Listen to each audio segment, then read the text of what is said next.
പ്രിയ വിദ്യാർത്ഥികളെ, business സ്റ്റഡീസിൻ്റെ +2 business സ്റ്റഡീസിൻ്റെ ഒന്നാമത്തെ ചാപ്റ്ററിൻ്റെ രണ്ടാമത്തെ എപ്പിസോഡിലേക്ക് ഏവർക്കും സ്വാഗതം. ഒന്നാമത്തെ എപ്പിസോഡിൽ നമ്മൾ ചർച്ച ചെയ്തത് മാനേജ്മെന്റ് എന്താണെന്നും അതിൻ്റെ ഡെഫിനിഷൻസ്, അതോടൊപ്പം തന്നെ അതിൻ്റെ ക്യാരക്ടറിസ്റ്റിക്സ്, അതിൻ്റെ സ്വഭാവ സവിശേഷതകൾ, ഇത്രയും കാര്യങ്ങളാണ് ഒന്നാമത്തെ എപ്പിസോഡിൽ നമ്മൾ ചർച്ച ചെയ്തത്.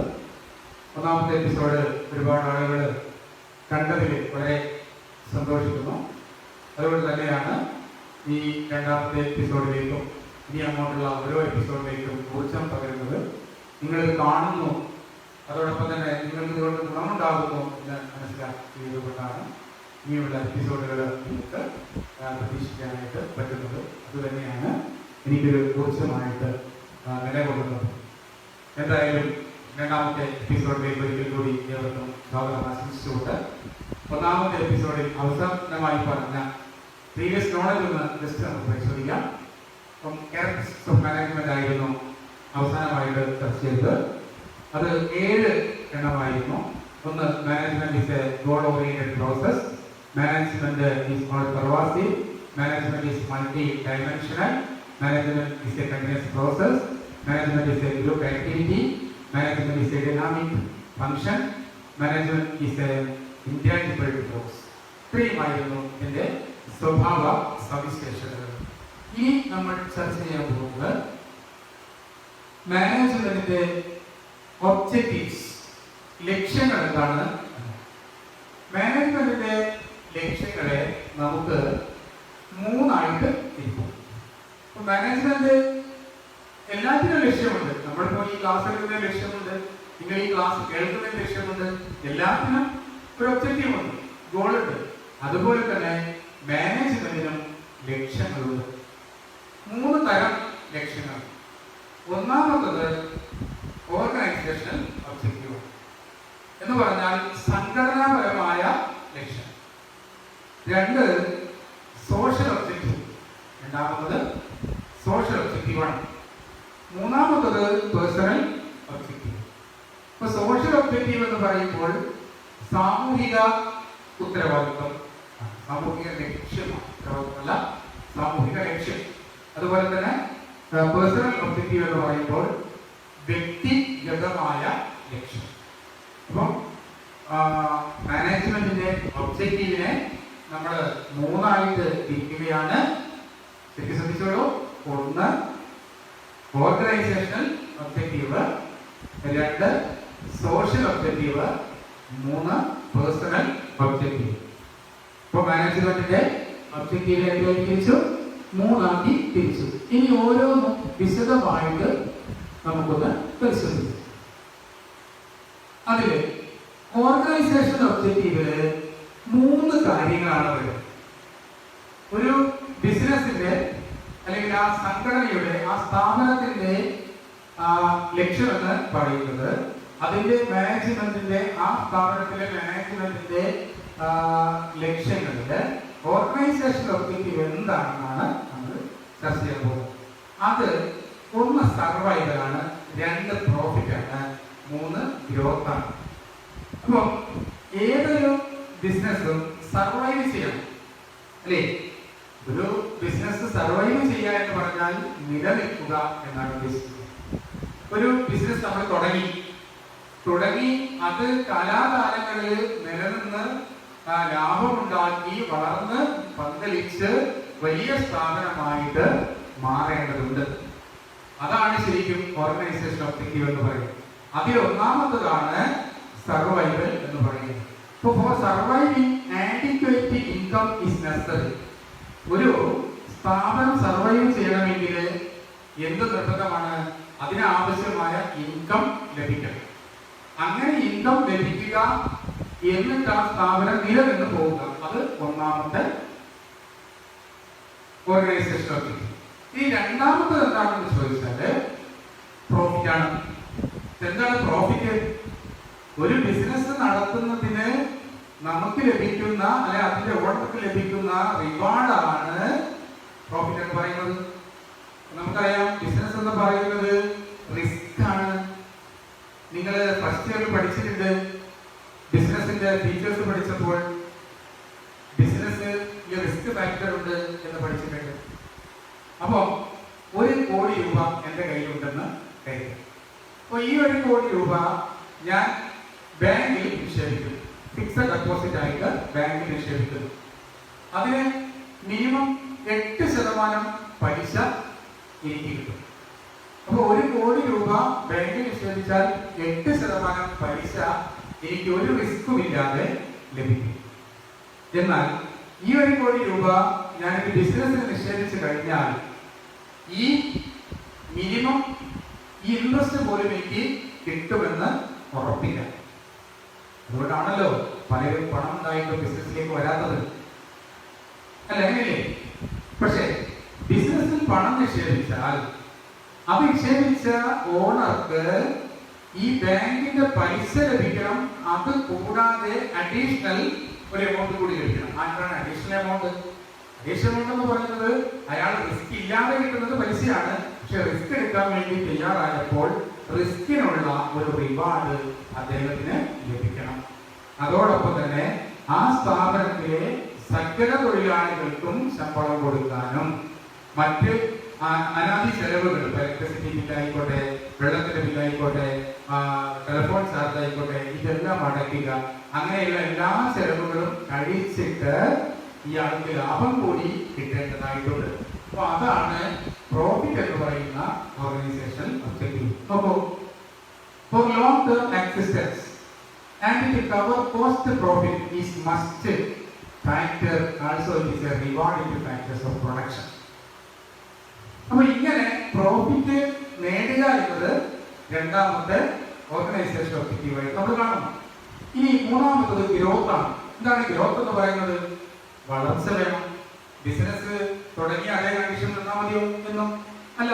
നിങ്ങൾ ശ്രദ്ധിച്ചു നോക്കൂ, നിങ്ങൾ ചെറിയ കുട്ടിയായിരുന്ന സമയത്ത് അല്ലെങ്കിൽ LP സ്കൂൾ പഠിക്കുന്ന സമയത്ത് നിങ്ങൾ ഓരോ കടയിൽ നിന്ന് മിഠായിയും ഒരുപാട് സാധനങ്ങളൊക്കെ വാങ്ങിച്ചിട്ടുണ്ടാവും. ആ കട ഇപ്പൊ നിങ്ങൾ നോക്കിക്കഴിഞ്ഞാൽ ഒരുപക്ഷെ നേരത്തെ നിങ്ങൾ 10 വർഷം മുമ്പ് കടയിൽ നിന്ന് സാധനങ്ങൾ വാങ്ങിയ സമയത്ത് ഒരു ഒറ്റ മുറി പീടികയായിരിക്കും. ഇപ്പൊ 2 മുറിയോ 3 മുറിയോ ഒക്കെ ആയിട്ടുണ്ടാവും. അതുപോലെ നാട്ടിലൊക്കെ തന്നെ ചില സൂപ്പർ മാർക്കറ്റുകളൊക്കെ നമ്മൾ കണ്ടിട്ടുണ്ട്. ഇപ്പൊ പാവനാടാണെങ്കിൽ അരി സൂപ്പർ മാർക്കറ്റ് ഉണ്ട്. ഇപ്പൊ ഞാനൊരു 20 വർഷം മുമ്പാണ് പാവനാടേക്ക് മാറിയത്. കോഴിക്കോടേക്ക് മാറിയത്. പേരാമ്പ്രയാണ് സ്വദേശം. അങ്ങനെ പേരാമ്പ്രയിൽ കോഴിക്കോടേക്ക് മാറിയ സമയത്തും അരി സൂപ്പർ മാർക്കറ്റ് പാവനാടുണ്ട് ഇപ്പോഴും. ആ 20 വർഷം കൊണ്ട് ഒരുപാട് ഗ്രോത്തും ഡെവലപ്മെന്റും അരി സൂപ്പർ മാർക്കറ്റ് വന്നിട്ടുണ്ട്. കാരണം അവിടെ ഒറ്റ നിലയിലായിരുന്നു നേരത്തെ സ്ഥാപനം നടത്തിയിരുന്നത്. ഇപ്പൊ അത് 2 നിലയിലായി. അന്ന് ഉള്ളതിനേക്കാൾ ഒരുപാട് പുതിയ ഐറ്റംസ് അവിടെ വന്നു എന്ന് പറഞ്ഞാൽ ആ സ്ഥാപനത്തിൽ നല്ല ഗ്രോത്ത് ഉണ്ടായി. അങ്ങനെ ഗ്രോത്ത് ഉണ്ടായിട്ടുണ്ടെങ്കിൽ അതിന്റെ കൃത്യമായ പങ്കാളി വഹിച്ചിട്ടുണ്ടാകും മാനേജർ അല്ലെങ്കിൽ മാനേജ്മെന്റ് വഹിച്ചിട്ടുണ്ടാകും. നോക്കൂ, അപ്പൊ ഗ്രോത്ത് എന്ന് പറയുമ്പോൾ any business need expansion for that business should exploit all its capacities. അപ്പോൾ അതിലെ എല്ലാ കപ്പാസിറ്റിയും എക്സ്പ്ലോയിറ്റ് ചെയ്തുകൊണ്ട് മാക്സിമം എക്സ്പാൻഷനിലേക്ക് എത്താൻ ഒരു ബിസിനസ്സിന് കഴിയണമെങ്കിൽ അവിടെ കൃത്യമായ മാനേജ്മെന്റ് വേണം. ഇപ്പൊ മാനേജ്മെന്റിന്റെ ഓർഗനൈസേഷൻ ഒബ്ജക്റ്റീവ് 3 കാര്യങ്ങളാണ് നമ്മൾ പറഞ്ഞിരിക്കുന്നത്. 1 സർവൈവൽ ആണ്, 2 പ്രോഫിറ്റ് ആണ്, 3 ഗ്രോത്ത് ആണ്. പേരൊക്കെയാണെന്ന് ആലോചിച്ചൊക്കെ 1 സർവൈവൽ, 2 പ്രോഫിറ്റ്, 3 ഗ്രോത്ത്. ഇനി ഒരു ബിസിനസിന്റെ സോഷ്യൽ ഒബ്ജക്റ്റീവ് എന്താണെന്ന് നോക്കാം. സോഷ്യൽ ഒബ്ജക്റ്റീവ് ഇല്ലേ? ഇല്ലല്ലോ? ഉണ്ട്, നിർബന്ധമായിട്ടുമുണ്ട്. ഇപ്പൊ സോഷ്യൽ ഒബ്ജക്റ്റീവ് ഏതൊക്കെയാണെന്ന് നമുക്കൊന്ന് പരിശോധിക്കാം. അങ്ങനെ പരിശോധിക്കുമ്പോൾ നമുക്ക് കാണാവുന്നത് ഇതൊക്കെ തന്നെയാണ്. ഏതാണ്? Business is A part of society, so it should consider their feelings also. ഒരു സൊസൈറ്റിയിലാണ് ബിസിനസ് നടക്കുന്നത്. അതുകൊണ്ട് സൊസൈറ്റിയുടെ ഫീലിംഗ് എന്താണോ അതുകൂടി ഒരു ബിസിനസ് കൺസിഡർ ചെയ്യേണ്ടതായിട്ടുണ്ട്. ഒരു ബിസിനസ് സമൂഹത്തിന്റെ താല്പര്യങ്ങൾ കൂടി പരിഗണിച്ചായിരിക്കണം മുന്നോട്ട് പോകേണ്ടത്. അങ്ങനെയാണെങ്കിൽ നമുക്കറിയാം, ഒരു ബിസിനസ് സ്ഥാപനം സമൂഹത്തിൽ കഴിച്ചു വളരണമെങ്കിൽ സമൂഹത്തിന്റെ താല്പര്യങ്ങൾ കൂടി സംരക്ഷിച്ചു പോകണം. അങ്ങനെ പോയിട്ടില്ലെങ്കിൽ എന്താ സംഭവിക്കുക? കോഴിക്കോട് മാവൂർ കോളിയോ റൈറ്റ്സ് എന്താ സംഭവിച്ചത്? സോഷ്യൽ ഒബ്ജക്റ്റീവ്സ് ഇല്ലാത്തത് കൊണ്ട് അവർ പൊട്ടിപ്പോയി. ഡീറ്റെയിൽസ് ഞാൻ നടക്കുന്നില്ല. നിങ്ങൾ മാവൂർ കോളിയോ റൈറ്റ്സ് ഗൂഗിളിൽ ഒന്ന് സെർച്ച് ചെയ്ത് കഴിഞ്ഞാൽ അതിന്റെ ഫുൾ ഡീറ്റെയിൽസ് കിട്ടും. അത് പൊട്ടിപ്പോയി. അപ്പോ ബിസിനസിനെ സംബന്ധിച്ചിടത്തോളം സാമൂഹിക ലക്ഷ്യമില്ലെങ്കിൽ ബിസിനസ് നിലനിൽക്കാൻ പറ്റും. അപ്പൊ അങ്ങനെ വരുമ്പോൾ ഒരു ബിസിനസ്സിന് സോഷ്യൽ ഒബ്ജക്റ്റീവ് നിർബന്ധമാണ്.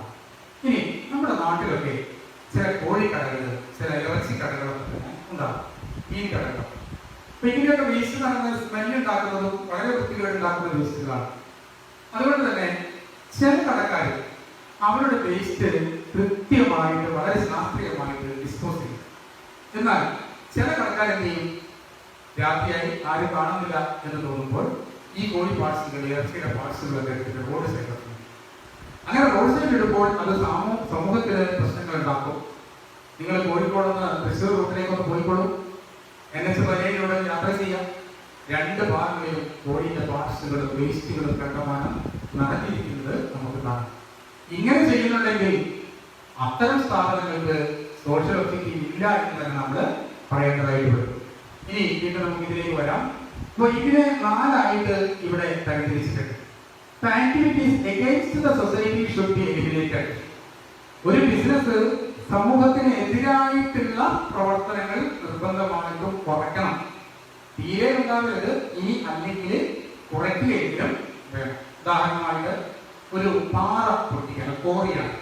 പാറ പൊട്ടിക്കുന്ന സമയത്ത് അത് വളരെ ശാസ്ത്രീയമായിട്ട് പൊട്ടിക്കുകയും തൊട്ടടുത്തുള്ള ആളുകൾക്കോ അല്ലെങ്കിൽ ഭൂമിക്ക് മറ്റൊരു പ്രയാസങ്ങളോ ഇല്ലാത്ത രീതിയിലായിരിക്കണം അതിനെ എക്സ്പ്ലോയിറ്റ് ചെയ്തിട്ട് എടുക്കുന്നത്. അല്ലാതെ എന്റെ കാര്യമില്ല, ബിസിനസിന്റെ കാര്യം മാത്രം നടക്കട്ടെ, സമൂഹം എന്തായാലും കുഴപ്പമില്ല എന്ന രീതിയിൽ ചിന്തിക്കരുത്. അപ്പോൾ സൊസൈറ്റിയുടെ ഉണ്ടാകുന്ന പ്രശ്നങ്ങളെ എലിമിനേറ്റ് ചെയ്യാൻ, കുറയ്ക്കാനായിട്ട്, പ്രശ്നങ്ങളെ കുറയ്ക്കാനായിട്ട് നമുക്ക് കഴിയും. 2, act according to the interest of the society. ഒരു ബിസിനസ് മാനേജ്മെന്റ് എപ്പോഴും പ്രവർത്തിക്കേണ്ടത് സൊസൈറ്റിയുടെ ഇൻട്രസ്റ്റ് അനുസരിച്ചാണ്. സൊസൈറ്റിയുടെ ഇൻട്രസ്റ്റും ബിസിനസിന്റെ ഇൻട്രസ്റ്റും ഒത്തുപോയിട്ടില്ലെങ്കിൽ അത് ബിസിനസ് നിലനിൽക്കാത്ത അവസ്ഥയിലേക്ക് വരും. ഇനി 3ാമത്തത് പ്രൊവൈഡ് എൻവയോൺമെന്റൽ ഫ്രണ്ട്ലി പ്രോഡക്ട്സ്. നമ്മൾ ചിലപ്പോൾ ബിസിനസ് പ്രോഡക്റ്റ് ആയിരിക്കും ഉണ്ടാക്കുന്നത്, ചിലപ്പോൾ സർവീസ് ആയിരിക്കും. അപ്പോൾ പ്രൊഡക്റ്റ് ആയാലും സർവീസ് ആയാലും അത് എൻവയോൺമെന്റിനെ പ്രൊട്ടക്ട് ചെയ്യുന്ന തരത്തിൽ അല്ലെങ്കിൽ എക്കോ ഫ്രണ്ട്ലി ആയിട്ടായിരിക്കണം നമ്മൾ ഉത്പാദിപ്പിക്കുന്നത്. അപ്പോൾ നമ്മൾ ഉണ്ടാക്കുന്ന ഒരു പ്രോഡക്റ്റ് കൊണ്ട് ഭൂമിക്ക് അല്ലെങ്കിൽ അന്തരീക്ഷത്തിന് ഒരുപാട് കുഴപ്പങ്ങളും പ്രശ്നങ്ങളും ഉണ്ടാക്കുന്ന തരത്തിലുള്ള പ്രോഡക്റ്റുകൾ ഉണ്ടാക്കുന്നതിന് പകരമായിട്ട് എൻവയോൺമെന്റൽ ഫ്രണ്ട്ലി പ്രോഡക്റ്റ് ആയിരിക്കണം ഒരു ബിസിനസ് മാനേജ്മെന്റ് ഉണ്ടാക്കാനുള്ള നേതൃത്വം വഹിക്കുന്നത്. ഇനി പ്രൊവൈഡ് എംപ്ലോയ്മെന്റ് ഓപ്പർച്യൂണിറ്റീസ്. ഇപ്പം ഇത് നമുക്കറിയാം, പല ബിസിനസ് മേഖലകളിലും സ്ഥിരം തൊഴിലാളികൾ വെക്കുന്നതിന് പകരം കോൺട്രാക്ട് അടിസ്ഥാനത്തിലാണ് തൊഴിലാളി വെക്കുന്നത്. അങ്ങനെ കോൺട്രാക്ട് അടിസ്ഥാനത്തിൽ തൊഴിലാളി വെക്കുന്നതിന് പകരമായിട്ട് നല്ല സ്ഥിരം തൊഴിലാളികളെ വെച്ചുകൊണ്ട് ബിസിനസ് മുന്നോട്ട് കൊണ്ടുപോകും. അതുമാത്രമല്ല, സ്ഥിരം തൊഴിൽ ജനങ്ങൾക്ക് നൽകുന്ന തരത്തിലുള്ള തൊഴിൽ സാധ്യതകൾ ബിസിനസ് ഉണ്ടാകും. ഇപ്പൊ നമ്മുടെ പ്രദേശത്ത് ഒരു പുതിയ ബിസിനസ്, ഒരു ഓർഗനൈസേഷൻ വരികയാണ്, ഒരു കമ്പനി വരികയാണ്. ആ കമ്പനി വരുമ്പോൾ അവിടെ ഒരുപാട് തരത്തിലുള്ള തൊഴിലുകൾ വരും. ആ തൊഴിലുകളൊക്കെ തന്നെ നമ്മുടെ സമൂഹത്തിൽ ആളുകൾക്കാണ് കിട്ടുന്നത്. അങ്ങനെ കിട്ടുമ്പോൾ അവരുടെ ജീവിത നിലവാരം ഉയരും, ആ സമൂഹത്തിന് തന്നെ ജീവിത നിലവാരം ഉയരാൻ അത് കാരണമാണ്. അങ്ങനെ എംപ്ലോയ്മെന്റ് ഓപ്പർച്യൂണിറ്റീസ് സമൂഹത്തിന് അല്ലെങ്കിൽ സമൂഹത്തിലെ വ്യക്തികൾക്ക് പ്രൊവൈഡ് ചെയ്യാൻ ഒരു ബിസിനസ് മാനേജ്മെന്റിന് കഴിയും. അതാണ് നമ്മൾ പറഞ്ഞ രണ്ടാമത്തെ ഒബ്ജക്റ്റീവ്. എന്താണ് രണ്ടാമത്തെ ഒബ്ജക്റ്റീവ്? ഒന്നാമത്തേതായിരുന്നു ഓർഗനൈസേഷൻ ഒബ്ജക്റ്റീവ് ആണ്. രണ്ടാമത്തത് ഏതാണ്? രണ്ടാമത്തത് സോഷ്യൽ ഒബ്ജക്റ്റീവ്. ഇനി 3ാമത്തെ ലക്ഷ്യം എന്താണ് നോക്കാം. Personal objectives. പേഴ്സണൽ ഒബ്ജക്റ്റീവ് എന്ന് പറയുമ്പോൾ വ്യക്തിഗത ലക്ഷ്യം. അതിലൊന്ന് maintain A balance between individual objectives and organisational objectives. എന്ന് പറഞ്ഞാൽ വ്യക്തിയുടെ ലക്ഷ്യവും സംഘടനയുടെ ലക്ഷ്യവും ബാലൻസ് ചെയ്യപ്പെടും. എന്താണ് ബാലൻസ് ചെയ്യുക? നമ്മൾ ത്രാസ് കണ്ടിട്ടില്ല, ത്രാസിന്റെ 2 ഭാഗവും ഒരേപോലെ നിൽക്കണം, ഇങ്ങനെ ഒരേപോലെ നിൽക്കണം. എന്നാൽ ഒന്നിങ്ങനെയും ആയി പോകാനായിട്ട് പാടില്ല. അപ്പൊ ഒരേപോലെ നിൽക്കുക, ബാലൻസ് ചെയ്യപ്പെടും എന്ന് പറഞ്ഞാൽ ഒരു തൊഴിലാളിയെ സംബന്ധിച്ചിടത്തോളം അയാളുടെ ലക്ഷ്യവും ആ സ്ഥാപനത്തിന്റെ ലക്ഷ്യവും ബാലൻസ് ചെയ്യപ്പെടണം. രണ്ടാമതാ, individual objectives are salary, status, growth and development etcetera. അപ്പൊ ഇൻഡിവിജ്വലിന്റെ ലക്ഷ്യങ്ങൾ എന്താ? അയാളെ സംബന്ധിച്ചിടത്തോളം സാലറി കിട്ടണം, അതും മാന്യമായ ന്യായമായ സാലറി കൃത്യസമയത്ത് ലഭിക്കണം.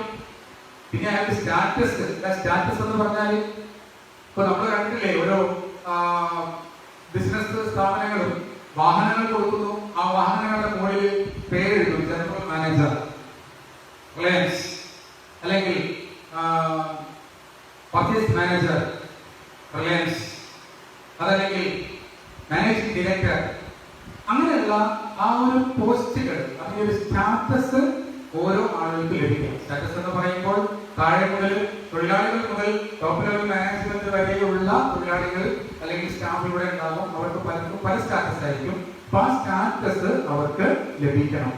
കൂടാതെ ഗ്രോത്ത് ഉണ്ടാകണം, ഡെവലപ്മെന്റ് ഉണ്ടാകണം. എന്താണ് ഈ ഗ്രോത്തും ഡെവലപ്മെന്റും? ഒരു തൊഴിലാളി, നിങ്ങൾ ശ്രദ്ധിക്കുക, നമ്മുടെ നാട്ടിലെ ചാനലുകൾ, ഒരു ചാനലില് ഒരു ആങ്കർ ജോലിക്ക് കയറി, അയാൾ 10 വർഷം അല്ലെങ്കിൽ 5 വർഷം അവിടെ ജോലി ചെയ്തു. അത് കഴിഞ്ഞാൽ ഒരു ദിവസം നോക്കുമ്പോൾ അയാൾ ഉണ്ടാവും വേറൊരു ചാനലില് ആങ്കറായിട്ട് വന്നിട്ടുണ്ട്. എന്താ കാരണം? ആദ്യം അയാൾ വന്ന സമയത്ത് അയാൾക്ക് ഗ്രോത്ത് ഡെവലപ്മെന്റും ഇല്ല, ജസ്റ്റ് ക്വാളിഫൈഡ് ആയി മാത്രമേ ആണ് അയാൾ വന്നിരിക്കുന്നത്. പക്ഷേ ഒരു 5-10 വർഷം വർക്ക് ചെയ്തപ്പോൾ അയാൾക്ക് എന്തുണ്ടായി? ഗ്രോത്ത് ഉണ്ടായി, ഡെവലപ്മെന്റ് ഉണ്ടായി. ഇത് മനസ്സിലാക്കിയ മറ്റൊരു ചാനൽ ഇയാളെ എന്ത് ചെയ്തു? അയാളുടെ ചാനലിലേക്ക് ജോലിക്ക് കൊണ്ടുവരും. അപ്പൊ അങ്ങനെ ഗ്രോത്തും ഡെവലപ്മെന്റും തൊഴിലാളിക്ക് ഉണ്ടാകുന്ന തരത്തിലായിരിക്കണം മാനേജ്മെന്റിന്റെ പ്രവർത്തനങ്ങൾ. അങ്ങനെ വരുമ്പോൾ പേഴ്സണൽ ഒബ്ജക്റ്റീവ് വളരെ പ്രധാനപ്പെട്ടതാണ് മാനേജ്മെന്റ്. ഇപ്പൊ മാനേജ്മെന്റിലെ ഒബ്ജക്റ്റീവുകൾ നമ്മൾ പറഞ്ഞത് 3 എണ്ണമാണ്. 1 സോഷ്യൽ ഒബ്ജക്റ്റീവാണ്, 2 പേഴ്സണൽ ഒബ്ജക്റ്റീവാണ്, 3 സോഷ്യൽ ഒബ്ജക്റ്റീവ്. തിരിച്ചു മറിച്ച് പറയാം, എന്തായാലും 3 ഒബ്ജക്റ്റീവുകളാണ് നമ്മൾ ഇപ്പോൾ ചർച്ച ചെയ്യുന്നത്. ഈ 3 ഒബ്ജക്റ്റീവുകൾ കൃത്യമായിട്ട് മനസ്സിൽ വെച്ചേക്കണം. ഇനി നമ്മൾ ചർച്ച ചെയ്യുന്നത് ഇമ്പോർട്ടൻസ് ഓഫ് മാനേജ്മെന്റ്. മാനേജ്മെന്റിന് ഇമ്പോർട്ടൻസ് ഉണ്ടോ ഇല്ലേ? നമുക്ക് ചോദ്യം വരികയാണ്. എന്താണ് ചോദ്യം? ചോദ്യം ഇങ്ങനെയാണ് പറയുന്നത്. ഹ്യൂമാനിറ്റീസ് പഠിക്കുന്ന ശങ്കർ പറയുന്നു മാനേജ്മെന്റിന് വലിയ പ്രാധാന്യമൊന്നും ഇല്ല എന്ന് പറഞ്ഞു. നിങ്ങളുടെ അഭിപ്രായം എന്താണ്? എന്താ അഭിപ്രായം പറയുന്നത്? ശങ്കറിന്റെ വാദം ശരിയാണോ തെറ്റാണോ? തെറ്റാണ്. അങ്ങനെ തെറ്റാണെന്ന് പറഞ്ഞാൽ മതി. എന്തുകൊണ്ട് തെറ്റാണ്? അപ്പൊ തെറ്റാണെന്ന് പറയുമ്പോൾ അതിന്റെ കാരണം കൂടി നമ്മൾ അവിടെ എഴുതി വെക്കണം, എങ്കിലേ മാർക്ക് കിട്ടും. അങ്ങനെയാണെങ്കിൽ ഇമ്പോർട്ടൻസ് ഉണ്ടോ ഇല്ലയോ എന്ന് നമുക്ക് ആദ്യം ചർച്ച ചെയ്യാം. മാനേജ്മെന്റ് ഇമ്പോർട്ടൻസ് ഉണ്ട്.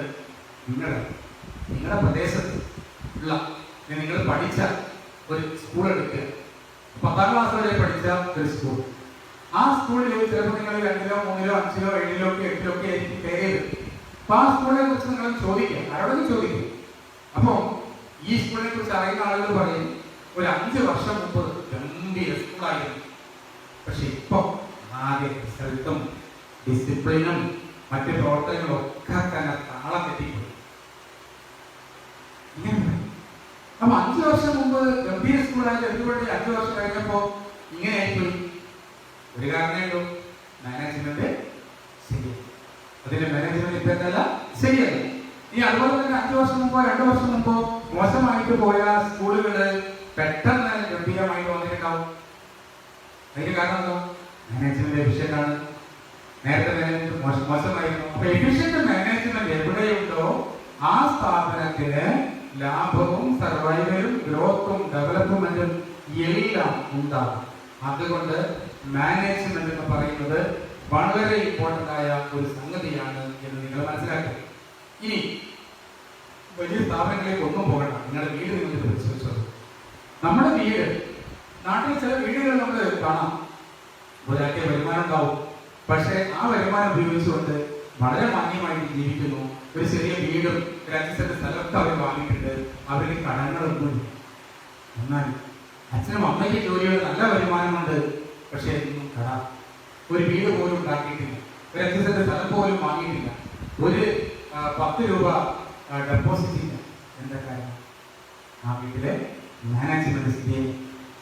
അപ്പൊ ചുരുങ്ങിയ വരുമാനമാണെങ്കിൽ പോലും ശാസ്ത്രീയമായിട്ട് മാനേജ് ചെയ്ത് കഴിഞ്ഞാൽ, ഫിനാൻസിനെ അടക്കം മാനേജ് ചെയ്ത് കഴിഞ്ഞാൽ, അവിടുത്തെ വ്യക്തികളെ മാനേജ് ചെയ്ത് കഴിഞ്ഞാൽ ആ ഒരു വീട് അല്ലെങ്കിൽ ആ ഒരു സ്ഥാപനം ഒരു പ്രശ്നവുമില്ലാതെ ഗ്രോത്തിലേക്കും ഡെവലപ്മെന്റിലേക്കും പോകുന്നത് നമ്മൾ കണ്ടിട്ടുണ്ട്. കാരണം എന്താണ്? അവിടുത്തെ മാനേജർ അല്ലെങ്കിൽ മാനേജ്മെന്റ് എഫിഷ്യന്റ് ആണ് എന്ന് നമുക്ക് പറയാം. നിങ്ങളുടെ വീട് എഫിഷ്യന്റ് ആയിട്ടാണ് മുന്നോട്ട് പോകുന്നതെങ്കിൽ, ഈ പറഞ്ഞ ഗ്രോത്ത് ഡെവലപ്മെന്റ് ഒക്കെ എടുക്കുന്നുണ്ടെങ്കിൽ ഒരു കാര്യം നമുക്ക് മനസ്സിലാക്കാം, നിങ്ങളുടെ വീടിന്റെ മാനേജ്മെന്റ് എഫിഷ്യന്റ് ആണ്. എന്നാൽ അതല്ലേ? അങ്ങനെയാണെങ്കിൽ അതിന്റെ മാനേജ്മെന്റ് എഫിഷ്യന്റ് അല്ല എന്ന് കൂടി നമുക്ക് മനസ്സിലാക്കേണ്ടതായിട്ട് വരും. ഇനി ഇമ്പോർട്ടൻസ് എന്ന് പറയുമ്പോൾ ഞാൻ പറഞ്ഞു, ഇമ്പോർട്ടൻസ് ഏതൊക്കെയാണെന്ന് നിങ്ങൾ ഓരോന്ന് എഴുതി പിടിപ്പിക്കേണ്ടി വരും. അതാണ് ഞാൻ ചർച്ചയിൽ പോയത്. ഒന്നാമത്തെ importance, management helps to achieve group goals. എന്താ ഈ ഗ്രൂപ്പ് ഗോൾസ്? നമ്മൾ നേരത്തെ പറഞ്ഞു, മാനേജ്മെന്റ് എന്ന് പറയുന്നത് ഒരു ഗ്രൂപ്പ് ആക്ടിവിറ്റി ആണ്, കൂട്ടായ പ്രവർത്തനമാണ്. ആ കൂട്ടായ പ്രവർത്തനം നടത്തുന്നത് ആ സ്ഥാപനത്തിന്റെ പൊതുലക്ഷ്യം നേടാൻ വേണ്ടിയാണ്. ആ പൊതുലക്ഷ്യം നേടണമെങ്കിൽ മാനേജ്മെന്റ് വേണം. മാനേജ്മെന്റ് അതിനെ ഹെൽപ്പ് ചെയ്യും. എന്തിനെ? ആ സ്ഥാപനത്തിന്റെ ഡെവലപ്മെന്റ്. നോക്കൂ, ഈ members work in their own way, അല്ല their own way. Organization can't achieve its goals, but management coordinate all individuals for achieving organization goals. ഇപ്പം ഞാൻ കാരപ്പുറത്ത് ഹയർ സെക്കൻഡറി സ്കൂൾ അധ്യാപകൻ. കാരപ്പുറത്ത് സ്കൂളിലെ കൊമേഴ്സ് പഠിപ്പിക്കുന്ന അധ്യാപകൻ എന്ന നിലയിൽ എനിക്ക് ചില ലക്ഷ്യങ്ങളൊക്കെ. അതുപോലെ നമ്മുടെ ഫിസിക്സ് പഠിപ്പിക്കുന്ന ടീച്ചർക്ക്, അതുപോലെ തന്നെ അക്കൗണ്ടൻസി പഠിപ്പിക്കുന്ന ടീച്ചർക്ക്, അതല്ലെങ്കിൽ എക്കണോമിക്സ് പഠിപ്പിക്കുന്ന ടീച്ചർക്ക്, അവർക്കൊക്കെ പല പല വ്യക്തിപരമായ ലക്ഷ്യങ്ങളുണ്ട്. ഈ ലക്ഷ്യങ്ങളെ കോഓർഡിനേറ്റ് ചെയ്തുകൊണ്ട്, ഏകോപിപ്പിച്ചുകൊണ്ട് സ്കൂളിന്റെ ലക്ഷ്യത്തിലേക്ക് അവരുടെ ലക്ഷ്യങ്ങളെ കൺവേർട്ട് ചെയ്യുക എന്നത് ആരുടെ പ്രവർത്തനമാണ്? മാനേജ്മെന്റിന്റെ പ്രവർത്തനം. ഇപ്പൊ മാനേജ്മെന്റ് ഇല്ലെങ്കിലും, കാരണം സ്കൂളിൽ ഞങ്ങളെല്ലാവരും രാവിലെ വരുന്നു, പഠിപ്പിക്കുന്നു, പോകുന്നു. സ്കൂളിൽ പൊതു ലക്ഷ്യങ്ങളില്ല. ഇനി ലക്ഷ്യങ്ങൾ ഉണ്ടെങ്കിൽ തന്നെ അത് പറഞ്ഞു തരാനോ അത് നയിച്ചു കൊണ്ടുപോകാനോ മാനേജ്മെന്റ് ഇല്ല എന്ന് കരുതുക. എന്തായിരിക്കും സ്ഥാപനത്തിന്റെ അവസ്ഥ? സ്ഥാപനത്തിന്റെ അവസ്ഥ കട്ടപ്പുകയായിരിക്കും. റിസൾട്ട് വളരെ മോശമാകും, മറ്റു പ്രവർത്തനങ്ങൾ മോശമാകും, സമൂഹത്തിൽ പേരുദോഷം വരും. അപ്പൊ ഇതൊക്കെ വരാതിരിക്കണമെങ്കിൽ വ്യക്തികളുടെ ലക്ഷ്യങ്ങൾ എന്താണോ ആ ലക്ഷ്യങ്ങളെ കൺവേർട്ട് ചെയ്തുകൊണ്ട് പൊതു ലക്ഷ്യത്തിന് വേണ്ടി അവരെ എത്തിക്കാനായിട്ട് കഴിയണം. അങ്ങനെ എത്തിക്കുക എന്നത് ആരുടെ ചുമതലയാണ്? മാനേജ്മെന്റിന്റെ ചുമതലയാണ്. ഒന്നാമത്തെ ഇമ്പോർട്ടൻസ് ആണ് നമ്മൾ പറഞ്ഞത്. ഇനി രണ്ടാമത്തെ ഇമ്പോർട്ടൻസ് എന്താണെന്ന് നമുക്കൊന്ന് നോക്കാം. മാനേജ്മെന്റിന്റെ രണ്ടാമത്തെ ഇമ്പോർട്ടൻസിലേക്കാണ് നമ്മൾ വരുന്നത്. രണ്ടാമത്തെ ഇമ്പോർട്ടൻസ് എന്ന് പറയുന്നത് മാനേജ്മെന്റ് ഇൻക്രീസസ് എഫിഷ്യൻസി എന്ന് പറഞ്ഞാൽ, നമ്മൾ നേരത്തെ കഴിഞ്ഞ എപ്പിസോഡിൽ ചർച്ച ചെയ്തിട്ടുണ്ട് ഇഫക്റ്റീവും എഫിഷ്യൻസി. അപ്പൊ ഇഫക്റ്റീവ് എന്ന് പറഞ്ഞാൽ ഒരു കാർ നമ്മൾ ഉണ്ടാക്കാൻ തീരുമാനിച്ചു. ഒരു കാറല്ല, ആയിരക്കണക്കിന് കാറുകൾ. അപ്പോ ഒരു മാസത്തിൽ 100 കാർ ഉണ്ടാക്കും. ഒരു മാസത്തിൽ 100 കാർ ഉണ്ടാക്കാൻ വേണ്ടി ഒരു കാറിന് നമ്മൾ ഉദ്ദേശിച്ച ചെലവ് 5 ലക്ഷം രൂപയാണ്. അപ്പൊ ഒരു മാസത്തേക്ക് 1000 കാർ നിർമ്മിച്ചു. പക്ഷേ 5 ലക്ഷം രൂപ ഒരു കാറിന് ചെലവ് വന്നു. ഇങ്ങനെയാണെങ്കിൽ ഇതിന്റെ മാനേജ്മെന്റ് ഇഫക്റ്റീവ് ആണെന്ന് പറയാം. എന്നാൽ ഈ ഒരു മാസത്തേക്ക് 1000 കാറുകൾ 5 ലക്ഷമോ അതിൽ താഴെയോ ചെലവാക്കി നിർമ്മിച്ചിട്ടുണ്ടെങ്കിൽ ആ മാനേജ്മെന്റ് എന്താണെന്ന് പറയാം? എഫിഷ്യന്റ് ആണെന്ന് പറയും. അതാണ് എഫിഷ്യൻസിയും ഇഫക്റ്റീവും തമ്മിലുള്ള വ്യത്യാസം. ഇവിടെ മാനേജ്മെന്റിന്റെ എഫിഷ്യൻസി ഇൻക്രീസ് ചെയ്യണമെങ്കിൽ അവിടെ വളരെ സിസ്റ്റമാറ്റിക് ആയിട്ടുള്ള ഒരു മാനേജ്മെന്റ് വേണം. ആ സിസ്റ്റമാറ്റിക് ആയ മാനേജ്മെന്റ് ഉള്ളത് കൊണ്ടാണ് ഈ എഫിഷ്യൻസി ഇൻക്രീസ് ചെയ്യാനായിട്ട് പറ്റുന്നത്. എഫിഷ്യൻസി ഇൻക്രീസ് ചെയ്യാൻ വളരെ പ്രധാനപ്പെട്ടതാണ്. ഒരു സ്ഥാപനത്തിന്റെ എഫിഷ്യൻസി ഇൻക്രീസ് ചെയ്തിട്ടില്ലെങ്കിൽ അതിന് പിടിച്ചു നിൽക്കാൻ പറ്റുമോ? ഇല്ല, പറ്റൂല. അപ്പൊ നോക്കൂ, by systematic functioning of management activities management can increase efficiency and reduce cost. ഇപ്പൊ നമ്മൾ പറഞ്ഞു എഫിഷ്യൻസി എന്ന് പറഞ്ഞപ്പോൾ 1000 കാറുകൾ നിർമ്മിക്കുന്നു, ഒരു കാറിന് 5 ലക്ഷമാണെങ്കിൽ ആ 5 ലക്ഷം അതിന്റെ താഴെയോ ചെലവ് വരുള്ളൂ മാനേജ്മെന്റ് എഫിഷ്യൻസി ആണെങ്കിൽ. എന്നാൽ എഫിഷ്യൻസി അല്ലെങ്കിലോ ചിലപ്പോൾ കൂടാനും ചിലപ്പോൾ ആ സമയത്ത് അത് ഉത്പാദിപ്പിച്ച് കഴിയുക എന്ന് തന്നെ വരും. ഇപ്പൊ മാനേജ്മെന്റ് എഫിഷ്യൻസി വർദ്ധിപ്പിക്കാനായിട്ട് ഒരു സ്ഥാപനത്തെ സഹായിക്കുന്നു എന്നാണ് രണ്ടാമത്തെ പോയിന്റ് നമ്മൾ പറയുന്നത്. ഇനി മൂന്നാമത്തെ പോയിന്റ് എന്താണ്? Management create dynamic organisation. മൂന്നാമത്തെ എപ്പിസോഡിൽ നമ്മൾ പറഞ്ഞിട്ടുണ്ട് ഡൈനാമിക് എന്ന് പറഞ്ഞത്. ഡൈനാമിക് എന്ന് പറഞ്ഞാൽ പ്രവർത്തന സജ്ജം എന്നാണ്. എന്നാൽ സ്റ്റാറ്റിക് എന്ന് കേട്ടില്ല. എന്താ സ്റ്റാറ്റിക്? സ്റ്റാറ്റിക് എന്ന് പറഞ്ഞാല് ഒരു അനക്കമില്ലാത്ത അവസ്ഥ, അതാണ് സ്റ്റാറ്റിക്. ഡൈനാമിക് എന്ന് പറയുമ്പോൾ അനക്കമുള്ള അവസ്ഥ. ഒരു ബിസിനസ്സിന് അനക്കമുള്ളതാവണോ അനക്കമില്ലാതാവണോ? Dynamic ആവണോ static ആവണോ? ഏതാണ് വേണ്ടത്? ഡൈനാമിക് ആവണം. ഡൈനാമിക് ആയാൽ മാത്രമേ അവിടെ ഗ്രോത്തും ഡെവലപ്മെന്റും പ്രോഫിറ്റും ഒക്കെ തന്നെ ഉണ്ടാവുള്ളൂ. അതുകൊണ്ട് മാനേജ്മെന്റ് എഫിഷ്യന്റ് ആണെങ്കിൽ അവിടെ ആ സ്ഥാപനത്തിന് എന്ത് ചെയ്യാൻ പറ്റും? ഡെവലപ്മെന്റ് അല്ലെങ്കിൽ അതിനെ പുരോഗതിയിലേക്ക് നയിക്കാനായിട്ട് പറ്റും. ഉദാഹരണമായിട്ട് ഇപ്പൊ കാരപ്പറമ്പ് ഹയർ സെക്കൻഡറി സ്കൂൾ.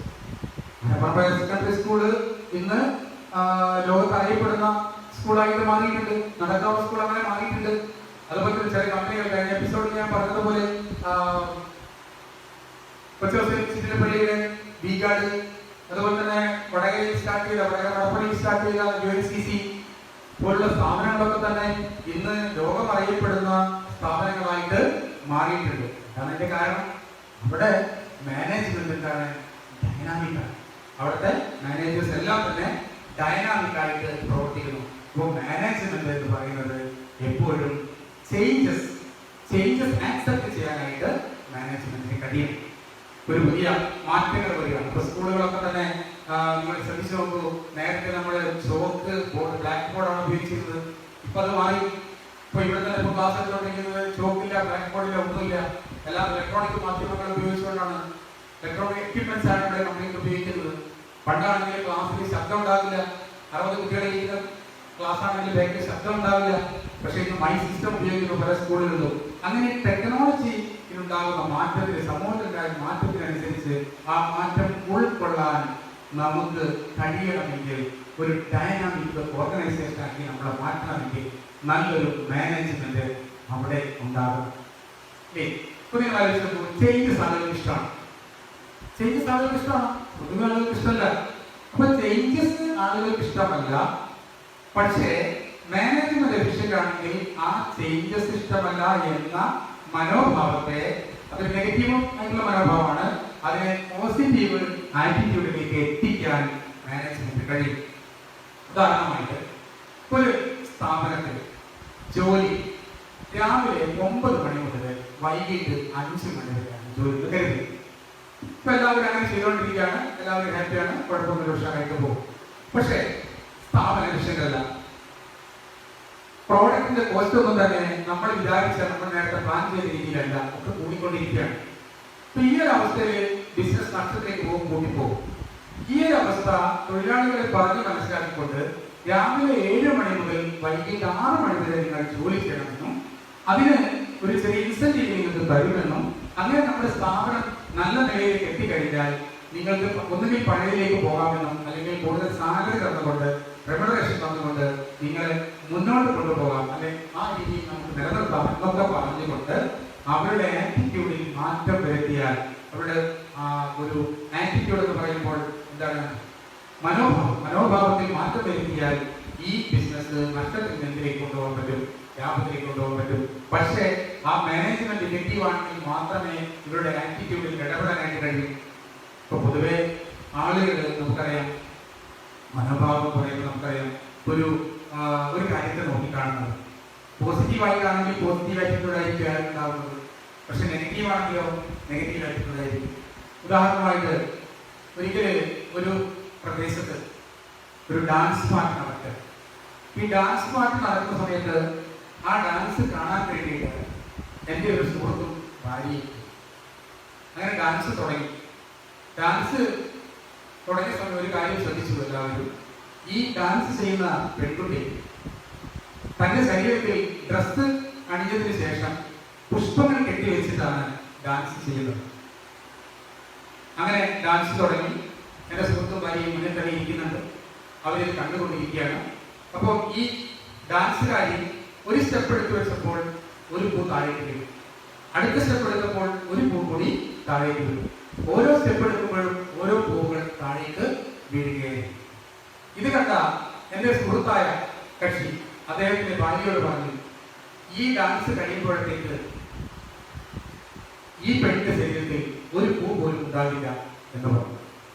ഉടൻ തന്നെ അദ്ദേഹത്തിന്റെ ഭാര്യ തിരുത്തി, നിങ്ങൾ പറയുന്നത് ശരിയല്ല, അതല്ല ശരി, പിന്നെ ഏതാണ് ശരി എന്ന് ചോദിച്ചപ്പോൾ ഭാര്യ പറയുകയാണ്, ഈ ഡാൻസ് കഴിയുമ്പോഴത്തേക്ക് ഈ വേദി, അവർ ഡാൻസ് ചെയ്യുന്ന വേദി ഒരു പൂമെത്തയായി മാറുമെന്നാണ് ഭാര്യ പറഞ്ഞത്. നിങ്ങൾ ആലോചിച്ച് നോക്കൂ, അവിടെ നടന്നത് 2-3 തന്നെയാണ്. ഒരു കാര്യമാണ് നടന്നത്, പക്ഷേ ഭർത്താവ് അതിനെ കാണുന്നത് നെഗറ്റീവായിട്ട്, ഭാര്യ കണ്ടത് പോസിറ്റീവായി. ഇതുപോലെയാണ് നമ്മുടെ മനോഭാവം. ഏതൊരു കാര്യത്തിലും പോസിറ്റീവും നെഗറ്റീവും ഉണ്ടാകും. നമ്മൾ ഏത് കോണിലൂടെയാണ് നോക്കുന്നത് അതായിരിക്കും നമ്മുടെ കാഴ്ച. അതുകൊണ്ട് ഒരു ബിസിനസ്സിൽ തൊഴിലാളികളെ ഒക്കെ തന്നെ അവർക്ക് നെഗറ്റീവ് ആറ്റിറ്റ്യൂഡ് ഉണ്ടെങ്കിൽ അവരെ പോസിറ്റീവ് ആറ്റിറ്റ്യൂഡിലേക്കും, സ്ഥാപനത്തിന്റെ വളർച്ച എന്നത് അവരുടെ കൂടി വളർച്ചയായിട്ട് അവരുടെ കൂടി ലക്ഷ്യമാക്കി മാറ്റണമെങ്കിൽ മാനേജ്മെന്റ് എന്തായിരിക്കണം? Dynamic. Management create A dynamic organisation. അപ്പൊ ആ സ്ഥാപനത്തിലെ ഓരോ വ്യക്തികളെയും ഓരോ ഹ്യൂമൻ റിസോഴ്സിനെയും വളരെ പ്രവർത്തന സജ്ജമാക്കിക്കൊണ്ട് മുന്നോട്ട് പോകണമെങ്കിൽ കൃത്യമായ ഒരു മാനേജ്മെന്റ് സിസ്റ്റം ആ സ്ഥാപനത്തിൽ ആവശ്യമാണ്. ഇനി അടുത്ത ഇമ്പോർട്ടൻസ്, നമ്മൾ ഇമ്പോർട്ടൻസ് ആണ് ചർച്ച ചെയ്തുകൊണ്ടിരിക്കുന്നത്. മാനേജ്മെന്റിന് ഇമ്പോർട്ടൻസ് ഉണ്ട് എന്നാണ് നമ്മൾ എത്തിച്ചേർന്നിരിക്കുന്നത്. അപ്പൊ അതിൽ അടുത്ത ഇമ്പോർട്ടൻസ് എന്താണ്? Management helps in achieving personal goals. Management helps in achieving personal goals. Organizational members can achieve their goals like commitment, cooperation, etc. by working in a group. എന്ന് പറഞ്ഞാൽ ഇപ്പോൾ ഒരു എംപ്ലോയി, ഒരു ബിസിനസ് സ്ഥാപനത്തിലുള്ള എംപ്ലോയി, അയാള് ഒറ്റ കുട്ടിയാണ്, വീട്ടിൽ ഒരു മോനായിട്ട് വളർന്നു വന്നു. അധികം ആളുകളുമായിട്ട് സഹകരണമോ പ്രവർത്തനങ്ങളോ ഒന്നുമില്ല. അവരിഷ്ടപ്പെട്ടതെല്ലാം അച്ഛനും അമ്മയും വാങ്ങിക്കൊടുക്കുന്നു, അവനതെല്ലാം ഉപയോഗിക്കുന്നു, ആർക്കും അത് കൊടുക്കുന്നില്ല, ഷെയർ ചെയ്യുന്നില്ല, അവനാരെയും കെയർ ചെയ്യാനില്ല. അങ്ങനെ മുന്നോട്ട് പോയി സ്കൂളിലൊക്കെ പോയിട്ട് കോളേജിലൊക്കെ പഠിച്ച് MBA അല്ലെങ്കിൽ ഏതെങ്കിലും ടെക്നിക്കൽ ക്വാളിഫിക്കേഷൻ എല്ലാം എടുത്ത് പാസ്സായി അവൻ ഒരു സ്ഥാപനത്തിൽ ജോലിക്ക് ചേർന്നു. അപ്പൊ ജോലിക്ക് ചേർന്ന സമയത്ത് അവന് ഈ പറഞ്ഞ സംഗതികളൊന്നും ഉണ്ടാവില്ല. പക്ഷേ അവിടെ ഗ്രൂപ്പിൽ പ്രവർത്തിക്കുമ്പോൾ, അവിടെ ആളുകൾ കൂടെ കൂടിച്ചേർന്ന് പ്രവർത്തിക്കുമ്പോൾ, അതിലൊരു നല്ലൊരു അറ്റ്മോസ്ഫിയർ മാനേജ്മെന്റ് ഉണ്ടാക്കുമ്പോൾ അവന് ചില ക്വാളിറ്റീസ് ഒക്കെ വളരുകയാണ്. എന്താണ് ക്വാളിറ്റീസ്? ഉദാഹരണമായിട്ട് നമ്മൾ കൊടുത്തിരിക്കുന്നു കമ്മിറ്റ്മെന്റ്. എന്താണ് കമ്മിറ്റ്മെന്റ്? ഒരു ജോലിയോടുള്ള നമ്മുടെ ഇഷ്ടവും അത് ചെയ്തു തീർക്കാനുള്ള നമ്മുടെ ഒരു താല്പര്യവും, ഇതൊക്കെ തന്നെയാണ് കമ്മിറ്റ്മെന്റ് എന്ന് പറയുന്നത്. അപ്പോൾ ഒരു ബോധമാണ്, അത് എന്റെ പണിയാണ്, അത് ഞാൻ തീർക്കണം, അത് കൂട്ടത്തിൽ കൂടി ഒരുമിച്ച് തീർക്കണം എന്നൊരു തോന്നും. അങ്ങനെ ഒരു കമ്മിറ്റ്മെന്റ്, കോഓപ്പറേഷൻ, മറ്റുള്ളവരുടെ കൂടെ വർക്ക് ചെയ്തുകൊണ്ട് സഹകരണ മനോഭാവം. ഞാൻ മാത്രമല്ല, നമ്മളെല്ലാവരും ഒരുമിച്ച് ചെയ്യേണ്ട പ്രവർത്തനമാണ്. അങ്ങനെ ഒരു സഹകരണ മനോഭാവം, അതോടൊപ്പം തന്നെ കുറേ മൂല്യങ്ങൾ, കെയറിങ്, ഷെയറിങ്, സത്യസന്ധത, എത്തിക്സ്, ഇതെല്ലാം തന്നെ ഡെവലപ്പ് ചെയ്യണമെങ്കിൽ നല്ലൊരു മാനേജ്മെന്റ്, കാരണം മാനേജ്മെന്റ് ഇതൊക്കെ ഉണ്ടായാലേ ഈ വ്യക്തിക്കും ഇതൊക്കെ ഉണ്ടാവും. അപ്പൊ അങ്ങനെ management helps in achieving personal goals. അപ്പൊ ഒരു വ്യക്തി, ഓരോ തൊഴിലാളികളുടെയും ലക്ഷ്യം എന്താണോ അത് നേടാനും ആര് ഹെൽപ്പ് ചെയ്യുന്നു? മാനേജ്മെന്റ് ഹെൽപ്പ് ചെയ്യുന്നു. അപ്പൊ മാനേജ്മെന്റ് ഇമ്പോർട്ടൻ്റ് ഉണ്ടോ ഇല്ലയോ? ഇമ്പോർട്ടൻസ് ഉണ്ട്, പ്രാധാന്യമുണ്ട്. ഇതൊക്കെയാണല്ലോ നമ്മൾ ചർച്ച ചെയ്തുകൊണ്ടിരിക്കുന്നത്. ഇനി അടുത്ത ഇമ്പോർട്ടൻസ് എന്ന് പറയുന്നത് management helps in the development of society. ഇപ്പൊ സൊസൈറ്റിയുടെ നന്മ നമ്മൾ നേരത്തെ പറഞ്ഞതാണ്, ഈ രീതിയിലല്ല, സോഷ്യൽ റെസ്പോൺസിബിലിറ്റി ആയിട്ട് നമ്മൾ പറഞ്ഞതാണ്. ഇപ്പൊ മാനേജ്മെന്റ് സമൂഹത്തിന്റെ ഡെവലപ്മെന്റിന് വേണ്ടിയിട്ട് പ്രവർത്തിക്കണം. By providing quality products and services and employment opportunities to society, management strives to develop them. അപ്പോൾ നമുക്കറിയാം പ്രോഫിറ്റ് ആണ് വളരെ പ്രധാനപ്പെട്ട തന്നെയാണ് പ്രോഫിറ്റ്. പക്ഷെ പ്രോഫിറ്റ് നേടുന്നതോടൊപ്പം തന്നെ നമ്മൾ കൊടുക്കുന്ന സർവീസ് ആയാലും പ്രോഡക്റ്റ് ആയാലും അത് സമൂഹത്തിന് ഏറ്റവും അനുയോജ്യമായതായിരിക്കണം. അല്ലാതെ ഒരു ഭക്ഷണ പദാർത്ഥം ഒരാൾ വാങ്ങി കഴിച്ചു, അല്പസമയം കഴിഞ്ഞ് അയാൾ പഴകിയാണ് കഴിച്ചു. ഒരു ഇസ്തിരിപ്പെട്ടി ഒരാൾ വാങ്ങി, സ്വിച്ചിട്ട സമയത്ത് അയാൾ ഷോക്കടിച്ചു. ഇതാണ് വേണ്ടത്? അല്ല. നിങ്ങൾ ആലോചിച്ചു, 2 വർഷം മുമ്പ് ഷവർമ വാങ്ങി കഴിച്ച ഒരാൾ മരിച്ചത് നമ്മൾ കണ്ടില്ലേ? എന്താണ് അങ്ങനെ സംഭവിച്ചത്? സംഭവിച്ചതാണ് മാനേജ്മെന്റ് ശരിയല്ല, ആ മാനേജ്മെന്റ് സിസ്റ്റം ശരിയല്ല ആ സ്ഥാപനത്തിന്റെ. ഇപ്പൊ ചെറിയ സ്ഥാപനമായാലും വലിയ സ്ഥാപനമായാലും അതിനൊക്കെ തന്നെ മാനേജ്മെന്റ് വളരെ ശാസ്ത്രീയമായിട്ട് തന്നെ മുന്നോട്ട് പോകേണ്ടതായിട്ടുണ്ട്. അപ്പൊ സമൂഹത്തിന് ക്വാളിറ്റി പ്രോഡക്റ്റും സർവീസും കൊടുക്കണം. അതോടൊപ്പം തന്നെ സമൂഹത്തിന് എന്ത് കൊടുക്കണം? തൊഴിൽ സാധ്യതകൾ കൊടുക്കണം. അല്ലാതെ എല്ലാ തൊഴിലും മാനേജർ തന്നെ എടുത്ത് അല്ലെങ്കിൽ 1-2 ആളുകളെ കൊണ്ട് ഒരുപാട് പണിയെടുക്കുന്നതിന് പകരമായിട്ട് സമൂഹത്തിൽ പറ്റാവുന്ന ആർക്കൊക്കെ എന്തൊക്കെ തൊഴിൽ കൊടുക്കാൻ പറ്റുമോ അത്തരം തൊഴിലുകളൊക്കെ തന്നെ സമൂഹത്തിൽ കൊടുത്തുകൊണ്ട് ആയിരിക്കണം നമ്മുടെ ബിസിനസ് മുന്നോട്ട് കൊണ്ടുപോകുന്നത്.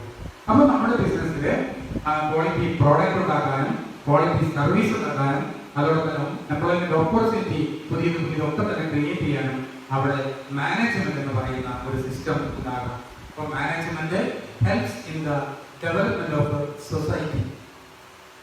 ഇനി ഇപ്പൊ നമ്മൾ ചർച്ച ചെയ്ത ഈ ഇമ്പോർട്ടൻസ് ഒന്നുകൂടി പറഞ്ഞുകൊണ്ട് ഈ സെഷൻ നമുക്ക് ഇന്നിവിടെ അവസാനിപ്പിക്കാം.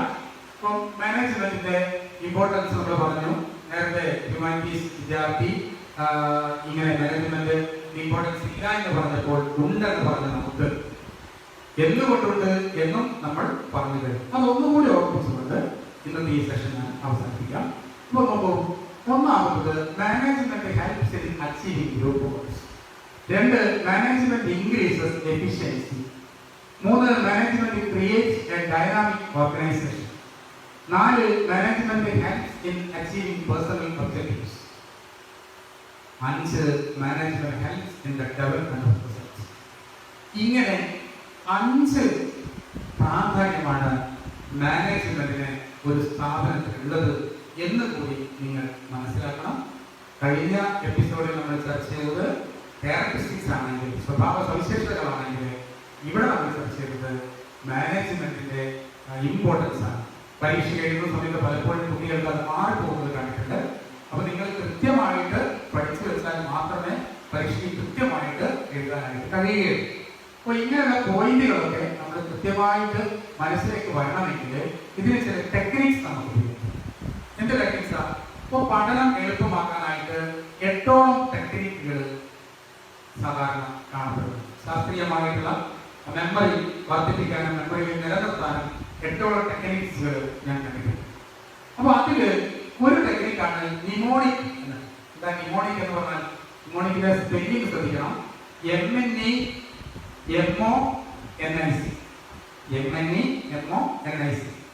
നിമോണിക് എന്നല്ല ഉച്ചരിക്കേണ്ടത്, നിമോണിക് എന്നാണ്. അപ്പൊ ഈ നിമോണിക് ടെക്നിക്ക് ഇത് ഒക്കെ ഇത്തരം പോയിന്റുകൾ മനസ്സിൽ ഉറപ്പിച്ച് നിർത്താൻ വേണ്ടിയിട്ട് നമുക്ക് ഉപയോഗിക്കാൻ പറ്റുന്നതാണ്. എന്താണ് നിമോണിക് എന്ന് പറഞ്ഞാൽ അറിയോ? സിമ്പിൾ ആണ്. അപ്പൊ ഇവിടെ management helps in achieving group goals. അപ്പൊ മാനേജ്മെന്റ് എന്ന് പറയുന്നത് എല്ലാത്തിനും മാനേജ്മെന്റ് ആയതുകൊണ്ട് അത് നമ്മൾ വിടുകയാണ്. അപ്പോൾ അച്ചീവിംഗ് ഗ്രൂപ്പ് ഗോൾസ് എന്നത് A എടുക്കുക, ഇൻക്രീസ് എഫിഷ്യൻസി എന്നുള്ളതിന് I എടുക്കുക, ക്രിയേറ്റ് ഡൈനാമിക് ഓർഗനൈസേഷൻ എന്നുള്ളത് C എടുക്കുക, അച്ചീവിംഗ് പേഴ്സണൽ ഒബ്ജക്റ്റീവ് എന്നുള്ളത് A എടുക്കുക അല്ലെങ്കിൽ P എടുക്കുക, management helps in the development of society എന്നുള്ളതിൽ ഡെവലപ്മെന്റ് ഓഫ് സൊസൈറ്റി എടുക്കുക. അങ്ങനെ ഇപ്പൊ ഇതിലാണെങ്കിൽ അച്ചീവിംഗ് ഗ്രൂപ്പ് ഗോൾസിന്റെ A, ഇതിൽ ഇൻക്രീസ് എഫിഷ്യൻസിയുടെ I, ഇതിൽ ഡൈനാമിക് ഓർഗനൈസേഷന്റെ D, ഇതിൽ അച്ചീവിംഗ് പേഴ്സണൽ ഒബ്ജക്റ്റീവ്സിന്റെ A, ഡെവലപ്മെന്റ് ഓഫ് സൊസൈറ്റിയുടെ D. ഈ 5 അക്ഷരങ്ങൾ എടുത്തുകൊണ്ട് ഒരു ചെറിയ വാക്ക് നിങ്ങൾ ക്രിയേറ്റ് ചെയ്യും. ആ ഒരു ചെറിയ വാക്ക് നിങ്ങളുടെ ഇപ്പൊ നോട്ട് എഴുതുന്ന ഭാഗത്തിന്റെ സൈഡിൽ എഴുതി വെക്കുന്നു. എന്നിട്ട് ഈ സെന്റൻസുകളൊക്കെ പഠിച്ച ഈ പോയിന്റുകളൊക്കെ പഠിച്ചതിന് ശേഷം ഈ പോയിന്റുകളെ ആ പറഞ്ഞിരിക്കുന്ന 5 അക്ഷരങ്ങളിലേക്ക് നിന്ന് മാറ്റി അത് ആ 5 അക്ഷരങ്ങൾ കിട്ടുമ്പോൾ, ആ 5 അക്ഷരം ഉപയോഗിച്ചിട്ട് ഒരു ചെറിയ വാക്കാണ് ഉണ്ടാക്കേണ്ടത്. ആ 5 അക്ഷരങ്ങൾ കിട്ടുമ്പോൾ ഇത് ഓർമ്മ വരുന്ന തരത്തിലേക്ക് നിങ്ങളുടെ മെമ്മറിയെ മാറ്റും. അങ്ങനെ വരുമ്പോൾ ഈ ഇമ്പോർട്ടൻസും അതുപോലെ തന്നെ കഴിഞ്ഞ എപ്പിസോഡിൽ നമ്മൾ ചർച്ച ചെയ്ത ക്യാരക്ടറിസ്റ്റിക്സും ഒക്കെ തന്നെ നിങ്ങളുടെ മനസ്സിൽ കൃത്യമായിട്ട് മൈൻഡിൽ നിർത്താനായിട്ട്, മെമ്മറിയിൽ നിർത്താനായിട്ട് നിങ്ങൾക്ക് കഴിയും. അതുകൊണ്ട് നിമോണിക് എന്ന ഒരു മെത്തേഡിന്റെ പേര് നിമോണിക് എന്ന മെത്തേഡ് ഇവിടെ നിങ്ങൾ അപ്ലൈ ചെയ്യുക. ഇനി ഓരോ എപ്പിസോഡിലും പുതിയ പുതിയ ടെക്നിക്കുകൾ ഞാൻ പറയും. ആ സമയത്ത് ഒക്കെ നിങ്ങൾ ശ്രദ്ധിച്ചത് മനസ്സിലാക്കുക. എന്തെങ്കിലും സംശയങ്ങളൊക്കെ ഉണ്ടെങ്കിൽ ഞാൻ നമ്പർ തരും. ആ നമ്പർ നിങ്ങൾ വിളിച്ച് ചോദിച്ചാൽ അതിൻ്റെ വിശദീകരണമൊക്കെ തന്നെ തരുന്നതായിരിക്കും. എന്തായാലും നിങ്ങൾ ഒന്നാമത്തെ എപ്പിസോഡ് ഒരുപാട് ആളുകൾ സ്വീകരിച്ചു. അതുകൊണ്ട് തന്നെ അതിൻ്റെ ഊർജ്ജം ഉൾക്കൊണ്ടുകൊണ്ട് രണ്ടാമത്തെ എപ്പിസോഡ് ഞാൻ ഇവിടെ പൂർത്തീകരിക്കുകയാണ്. അപ്പോൾ ഈ എപ്പിസോഡ് കണ്ടതിന് ശേഷം നിങ്ങൾക്ക് എൻ്റെ ഈ ഒരു ചാനൽ സബ്സ്ക്രൈബ് ചെയ്ത് കഴിഞ്ഞാൽ അതോടൊപ്പം തന്നെ നോട്ടിഫിക്കേഷൻ വരുന്ന തരത്തിൽ നിങ്ങൾ അതൊന്ന് സെറ്റ് ചെയ്ത് കഴിഞ്ഞാൽ പുതിയ വീഡിയോ ഇടുന്നതിനനുസരിച്ച് നിങ്ങൾക്ക് നോട്ടിഫിക്കേഷൻ വരികയും അത് കേൾക്കുന്നതോടൊപ്പം തന്നെ നിങ്ങൾ നോട്ട് എഴുതണം. ഇത് വെറുതെ കേട്ടാൽ പോരാ, ഒരു ക്ലാസ് റൂം പോലെ തന്നെ നിങ്ങൾ ഇതിനെ മാറ്റും. ഇപ്പോൾ ഈ കൊറോണ കാലഘട്ടത്തിൽ നമ്മളെല്ലാവരും വീട്ടിലിരിക്കുകയാണ്, ആർക്കും സ്കൂളിലൊന്നും പോകാൻ പറ്റാത്ത അവസ്ഥയാണ്. പക്ഷേ ഈ ഒരു അവസ്ഥയെ പോസിറ്റീവായിട്ട് ഈ അനവസരത്തെ അവസരമാക്കി ഉപയോഗിക്കാൻ നിങ്ങൾക്ക് കഴിയണം.